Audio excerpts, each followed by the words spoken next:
ఈరోజు దేవుని వాగ్దానం కీర్తనలు 4వ అధ్యాయం 8వ చరణం. యెహోవా నెమ్మదితో పండుకొని నిద్రపోవుదును.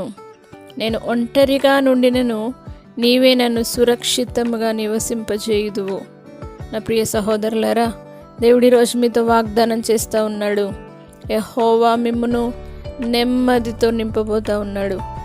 యెహోవా నెమ్మదితో పండుకొని నేను నిద్రపోదును, నేను ఒంటరిగా నుండినను నేను సురక్షితంగా ఉంటాను అన్న దావీదు కీర్తనకారుడు చెప్పిన విధంగా ప్రతి ఒక్కరు కూడా ఈ వాగ్దానాన్ని ఎత్తిపట్టుకొని దేవుని సన్నిధిలో నిర్భయముతో ఆయన ఉన్నాడు కాబట్టి నెమ్మదితో పడుకొని నిద్రపోయినను సరే ఆయన ఎల్లప్పుడూ నిన్ను కాపాడే దేవుడు.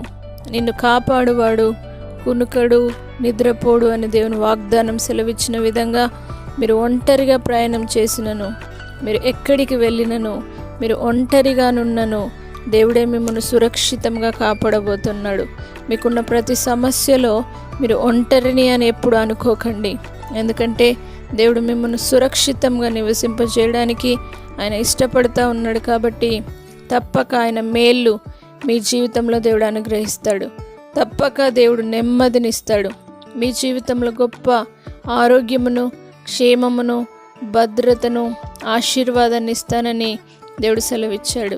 అదే దేవుని వాక్యంలో దేవుడు సెలవిస్తూ ఉన్నాడు. మిమ్మల్ని దేవుడు నెమ్మదితో నింపి మీరు వెళ్ళు ప్రతి స్థలంలో, పడుకొని ప్రతి స్థలంలో, ఒంటరిగానున్న ప్రతి స్థలంలో, ఎక్కడికి వెళ్ళినా సురక్షితంగా దేవుడు మిమ్మల్ని నివసింపజేసి ఏ దేశం అందున్నా ఎక్కడున్నా దేవుడు మిమ్మల్ని తోడుగా ఉంచి, దేవుడు తన కృపను మీకు తోడుగా ఉంచి సురక్షితంగా నివసింపచేయునుగాక. ఆమేన్. పరిశుద్ధుడా, నమ్మదగిన దేవా, ప్రతి ఒక్కరిని పాదసనం తీసుకొని వస్తున్నాం. నెమ్మదితో పడుకొని నిద్రపోదు వేళలో కూడా పరిశుద్ధాత్మదేవుని వారితో ఉన్నావు కనుక నీ ధైర్యం వారికి వచ్చునుగాక.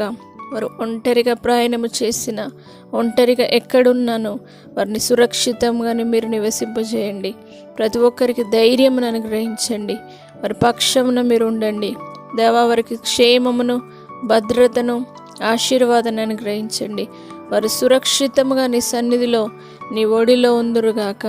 పరిశుద్ధాత్మదేవ, కేడముగా ఉండి, దుర్గముగా ఉండి, వారి జీవితంలో, వారి ఒంటరి ప్రయాణంలో వారితో మీరుండి జయమును అనుగ్రహించి నడిపించగలరని, నెమ్మదినిచ్చి నడిపించగలరని నజరేయుడైన యేసు పరిశుద్ధ నామమును బట్టి అడిగి వేడుకుంటున్నాము తండ్రి.